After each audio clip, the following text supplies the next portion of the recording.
If you were having coffee with me, I'd be happy you visited my Tangle of Words. It feels like a Monday today, after a 2-day public holiday in honor of Heroes and Defense Forces Day. The holiday is observed from the second Monday of August in celebration of the declared and undeclared fallen heroes of the liberation struggle. When I was younger, I could have sworn the holiday was observed on fixed dates, which later got changed to the second Monday and Tuesday of August, ensuring it would conveniently be a long weekend. I cannot find any concrete evidence of this happening, which would either mean those of us who remember it being on any other day have some mass delusion, or the change happened so quietly and undocumented that mass amnesia erased any other recollection. The internet so far hasn't turned up any conclusive evidence. I might have to dig up old calendars. If you were having coffee with me, I'll tell you how history has a way of fading out in events only holding significance in the minds of those who remember them. As a so-called born free, who never witnessed the vagaries of the Liberation War, the full impact of the holiday's significance is lost on me, replaced by a feeling of being guilt-tripped into a debt of honor to those who paid with their lives. It doesn't help matters that there are those who wield the guilt like a tool, manipulating people into unquestioning subservience so as not to reverse the gains of our hard-won independence. At least we had continuous electricity. If you're having coffee with me, I would ask you what makes a person a hero.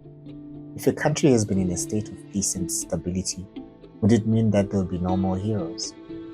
I sometimes wonder who would be buried at the National Heroes Acre years down the line when all those from the generation who witnessed the liberation struggle had breathed their last and only the born frees remained.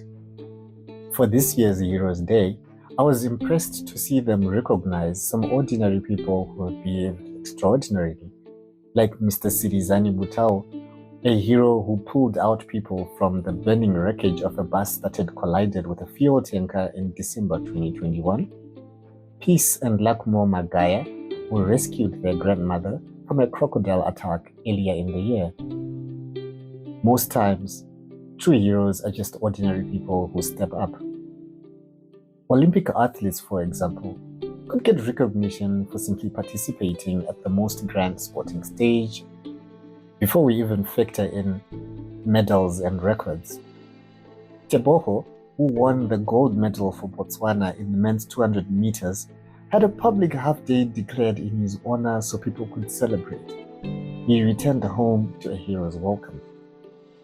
Team Zimbabwe had 7 athletes who participated in the Olympics. While none brought back medals, they gave it their all, broke their personal bests, and represented their country well. While waiting to see what sort of hero's welcome would roll out for them, I discovered how most of them are not based in Zimbabwe. It highlights the harsh reality of how opportunities are limited in the teapot-shaped country, and why for many, the Zimbabwean dream is to leave Zimbabwe. If you're having coffee with me, I'll tell you how some people talk about change, demanding it even, quoting philosophies about how one never gets change by asking for it from their oppressors, but rather by taking it.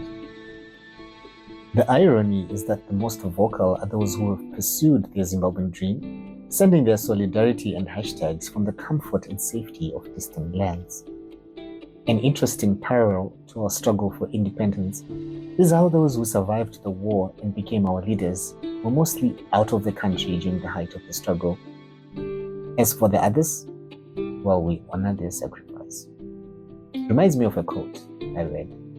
The society that separates its scholars from its warriors will have its thinking done by cowards and its fighting by fools. Anyway, what's been happening in your neck of the woods?